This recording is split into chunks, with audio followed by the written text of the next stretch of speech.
Many years ago there was an emperor so fond of new clothes that he spent all his money on being well dressed. He cared nothing about his soldiers going to the theatre or going for a ride in his carriage, except to show off his new clothes. He had a coat for every hour of the day, and instead of saying, "The king is in the council," they always said, "The emperor is in his dressing room." In the great city where he lived, life was always gay. Every day many strangers came to town, and among them one day came two swindlers. They let it be known they were weavers. We can view the most wonderful cloth. Not only are the colors and patterns fine, but clothes made of this cloth has a wonderful way of becoming invisible to anyone who is unfit for his job or who is just very stupid. Those would be just the cloth for me. If I wore them, I would be able to discover which men in my empire are unfit for the jobs, and I could tell the wise men from the fools. Yes, I certainly must get some of this material right away. I'll pay a large sum of money to make the weavers start their works at once. The swindlers set up 2 looms and pretended to weave, though there was nothing on the looms. I'd like to know how those weavers are getting on with the cloth. But just in case, I'd better send someone else to see how things are going. I'll send my honest old minister to the weavers. He'll be the best one to tell me how the material looks, for he's a sensible man, and no one does his duty better. So the old minister went to the room where the 2 swindlers sat working away at their empty looms. Please be so kind as to come near to see the excellent pattern and the beautiful colors. Heaven help me! I can't see anything at all. The swindlers pointed to the empty looms, and the poor old minister stared as hard as he dared. He couldn't see anything, because there was nothing to see. Heaven have mercy! Can it be that I'm a fool?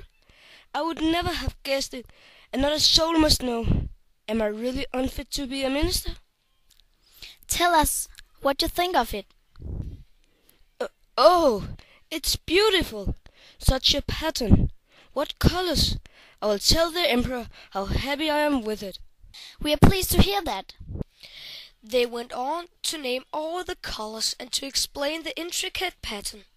The old minister paid the closest attention so that he could tell it all to the emperor, and so he did. The swindlers asked for more money, more silk, and more gold thread to get on with the weaving. But it all went into their pockets. Not a thread went into the looms, though they worked at their weaving as hard as ever. The emperor soon sent another trustworthy minister to see how the work went on, and how soon it would be ready. The same thing happened to him that had happened to the old minister. He looked and he looked, but as there was nothing to see in the looms, he couldn't see anything. I'm not stupid, so must be that I'm unworthy of my good job. That's strange. I mustn't let anyone find out. So he praised the material he did not see. He said he was delighted with the beautiful colors and the exquisite pattern. To the emperor he said, "It absolutely delighted me." All the town was talking of this splendid cloth, and the emperor wanted to see it for himself while it was still on the looms. Attended by a group of chosen men, he set out to see the 2 swindlers. He found them weaving, but without a thread in their looms. Magnificent! Just look, your majesty. What colors! What a design! They pointed to the empty looms, each supposing that the others could see the material. What's this? I can't see anything. This is terrible. Am I a fool? Am I unfit to be the emperor? What a thing to happen to me, of all people. Oh, it's very pretty. I'm most satisfied with your work. Nothing could make him say that he couldn't see anything. The whole group of chosen men stared and stared. One saw no more than the others, but they all joined the emperor in saying, Oh, it's pretty! Magnificent!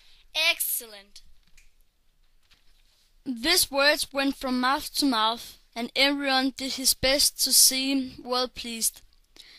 Before the procession, the swindlers sat up all night and burned more than 6 candles to show how busy we were finishing the emperor's new clothes. They pretended to take the cloth off the looms. They made cuts in the air with huge scissors, and at last they said, "Now the emperor's new clothes are ready for him." Then the emperor himself came with his noble noblemen, and the swindlers each raised an arm, as if they were holding something. "These are the trousers, here's the coat, and this is the mantle. All of them are as light as spiderweb. One would almost think he had nothing on, but that's what made them so fine." "If your majesty will take off your clothes, please, we will help you on with your new ones here in front of the long mirror." The emperor undressed, and the swindlers pretended to put his new clothes on him, one piece after another. They took him around the waist and seemed to be fastening something, as the emperor turned round and round before the looking-glass. "How well your majesty's new clothes look! That pattern, so perfect! Those colors, so suitable! It's a magnificent outfit!" Then the Minister of Public Processions announced, "Your majesty canopy is waiting outside." Well, I'm supposed to be ready. It is a remarkable fit, isn't it? The noblemen who were to carry his train reached for the floor as if they were picking up his mantle. Then they pretended to lift and hold it high. They didn't dare to admit they had nothing to hold. So off went the procession under his splendid canopy. "Oh, how fine are the emperor's new clothes!" "Don't they fit him to perfection? And see his long train!"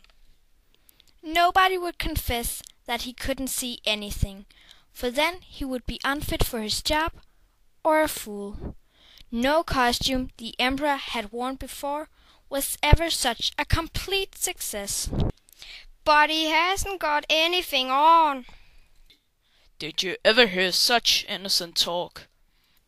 And one person whispered to another what the child had said. "He hasn't got anything on. A child says he hasn't got anything on. But he hasn't got anything on." The emperor shivered, for he thought they were right, but he thought, This procession has to go on. so he walked more proudly than ever, as his noblemen held high the train that wasn't there at all.